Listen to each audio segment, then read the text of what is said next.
আসসালামু আলাইকুম ও রহমতুল্লাহি ওবরাকাতুহু। আমি মোহাম্মদ মুসাব্বিরুল ইসলাম রনক।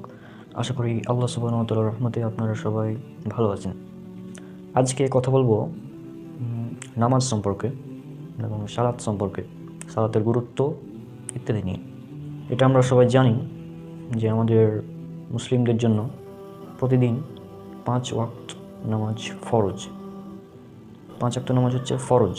5 বার আপনাকে নামাজ পড়াই লাগবে। 5 ওয়াক্ত নামাজ ফরজ, 5 বার পড়তেই হবে। সেটা হচ্ছে ফজর, জোহর, আসর, মাগরিব এবং ইশা। এই 5 ওয়াক্ত নামাজ হচ্ছে আমাদের জন্য ফরজ, এবং এই 5 ওয়াক্ত নামাজে মোট 17 রাকাত হচ্ছে আমাদের জন্য ফরজ। এগুলো পড়াই লাগবে, পাশাপাশি সুন্নাতও আছে। তো 17 রাকাত ফরজের মধ্যে হচ্ছে আপনার ফজরের 2 রাকাত ফরজ নামাজ, জোহরের 4 রাকাত, আসরের 4, মাগরিবের 3 এবং ইশার হচ্ছে 4 রাকাত। এই টোটাল 17 রাকাত নামাজ হচ্ছে আমাদের জন্য ফরজ। এগুলো পড়াই লাগবে। আপনি যদি এই 17 রাকাত প্রতিদিন না পড়েন, তাহলে হাদিসের ভাষ্য মতে আপনি মুসলিম নন। কেননা অনেকগুলো হাদিস আছে যেগুলোতে বলা হচ্ছে, রাসূল সাল্লাল্লাহু আলাইহি সাল্লাম বলেছেন, মুসলিম এবং কাফের এদের মধ্যে পার্থক্যকারী হলো নামাজ। অর্থাৎ যে ব্যক্তি নামাজ পড়ে সে মুসলিম, যে পড়ে না সে কাফের। এটা উল্লেখ আছে আপনার সহিহ মুসলিমের 148, 49, 50 এগুলোতে, এবং সুনান ইবনে মাজাহ 1079 এবং 1080 নম্বর হাদিস। রাসূল সাল্লাল্লাহু আলাইহি সাল্লাম বলেছেন, 1079 নম্বর হাদিস সেটাতে বলা হচ্ছে, যে ব্যক্তি সলাৎ ত্যাগ করলো, অর্থাৎ নামাজ ছেড়ে দিল, নামাজ পড়লো না, সে কুফরি করলো। এবং এর পরের হাদিস যেটা হচ্ছে 1080 নম্বর হাদিস, সেখানে বলা হচ্ছে যে ব্যক্তি নামাজ ছেড়ে দিল সে শিরক করলো। শিরক এখানে উল্লেখ করা হয়েছে একদম স্পষ্টভাবে, কুফরি এবং শিরক। আর সহিহ মুসলিমে বলা হচ্ছে কুফরি, শিরক এবং বান্দার মধ্যে পার্থক্য হচ্ছে সলাৎ। এছাড়াও সুনান নাসাইর 465, 66, 67 এই হাদিসগুলোতে উল্লেখ করা হয়েছে, কিয়ামতের দিন সর্বপ্রথম হিসাব নেওয়া হবে সলাতের। যার নামাজ ঠিক আছে, অর্থাৎ সঠিকভাবে সলাত আদায় করেছে, সে নাজাত পেয়ে যাবে, এবং অন্যান্য হিসাবগুলো তার ভালো মতো হবে। আর যার সলাৎ বা নামাজ ঠিক থাকবে না, সে ক্ষতিগ্রস্ত হবে, অর্থাৎ জাহান্নামী হয়ে যাবে।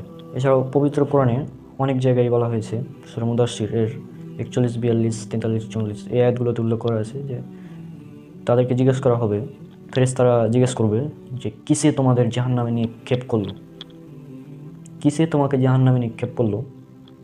তখন তারা বলবে, আমরা সালাত আদায় করতাম না। অর্থাৎ জাহান্নামে যাওয়ার মূল কারণ হচ্ছে, প্রথম যে কারণ সেটা হচ্ছে সালাত আদায় করতাম না, নামাজ পড়তাম না। এটা হচ্ছে মূল কারণ। আরও অনেকগুলো হাদিস, বিভিন্ন হাদিস, এবং এই হাদিসগুলোর ভাষ্য মতে যে ব্যক্তি সালাত আদায় করে না সে মুসলিম নয়। আপনি যদি দিনে 5 ওয়াক্ত সালাত আদায় না করেন তাহলে আপনি মুসলিম নন, হাদিসের ভাষ্য মতে। বর্তমান সমাজে আমরা দেখতে পাই যে বেশিরভাগ মানুষ শুধুমাত্র জুমার নামাজ পড়তে যায়। ফজর, জোহর, আসর নাই, শনি, রবি, সোম, মঙ্গল, বুধ, বৃহস্পতি নাই, শুধুমাত্র শুক্রবারে জুমার দিনে নামাজ পড়তে যায়। আবার অনেকে আছে নামাজ পড়ে না, যারা শুক্রবারে যায়, শুধু যেতে হয় তাই যায়, এরকম আছে। আরও কিছু ধরনের মানুষ আছে যারা বলে যে আগামীকাল থেকে নামাজ পড়া শুরু করব, তার 2 দিন পর থেকে শুরু করব, সামনে মাস থেকে শুরু করব। এভাবে ব্যক্তি বলছে যে আমি আগামীকাল থেকে শুরু করব, সে কি এটার গ্যারান্টি দিতে পারবে যে আমি আগামীকাল পর্যন্ত বেঁচে থাকবো? সে তো এটার গ্যারান্টি দিতে পারবে না। তাহলে সে কোন সাহসে বলতে পারে যে আমি আগামীকাল থেকে পড়বো? সে যদি নামাজ শুরু করতেই চায় তাহলে তাকে এই মুহূর্ত থেকে শুরু করা উচিত, যে বর্তমানে যে অক্ত চলছে এই অক্ত থেকেই নামাজটা শুরু করা উচিত। আল্লাহ সুবহানাহু ওয়া তাআলা আমাদের উপর একটাই কাজই প্রতিদিনের জন্য ফরজ করেছেন, সেটা হচ্ছে সালাত আদায় করা। একটা কাজই হচ্ছে ফরজ প্রতিদিন। অন্যান্য কাজ যেমন রোজা রাখা, মাসে 1 মাস, বছরে 1 মাস রোজার ব্যাপারে, এরপর হজ যদি টাকা পয়সা থাকে তাহলে জীবনে একবার, জাকাত প্রতি বছরে একবার যদি টাকা পয়সা থাকে বেশি, যাদের নিসাব পরিমাণ সম্পদ আছে তাদের ক্ষেত্রে। কিন্তু একমাত্র ইবাদত যেটা হচ্ছে সালাত, এটা আল্লাহ সুবহানাহু ওয়া তাআলা প্রতিদিন 5 বার আমাদের উপর ফরজ করেছেন, এবং এই ফরজ আদায় করা আমাদের কর্তব্য, এবং এটা করতেই হবে। যদি না করেন তাহলে আপনার মুসলমান থাকার প্রয়োজন নাই। আপনি কী করতে মুসলমান থাকবেন? যদি এই 5 ওয়াক্ত সালাত দিন আদায় করেন। একজন হিন্দু, খ্রিস্টান, ইহুদি এদের সাথে আমাদের পার্থক্যটা কোথায়? যদি প্রতিদিন 5 ওয়াক্ত সালাত আদায় না করেন। করেন একজন হিন্দু, সে মুসলমান হলো, কালিমা পড়ে আশহাদু আল্লা ইলাহা ইল্লাল্লাহ ওয়া আশহাদু আন্না মুহাম্মাদান আবদুহু ওয়া রাসূলুহু, কালিমা পড়ে সে মুসলমান হয়ে গেল। এরপর তার কাজটা কি? কি এমন কাজ যে কাজের জন্য সে মুসলমান হলো, এবং তাকে মুসলমান থাকার জন্য কি কি করতে হবে? তাকে কি প্রতিদিন হজ করতে যেতে হবে? না, হজ তো জীবনে একবার, যদি টাকা পয়সা থাকে। এরপর রোজা বছরে একবার, মাসে ফরজ। এরপরে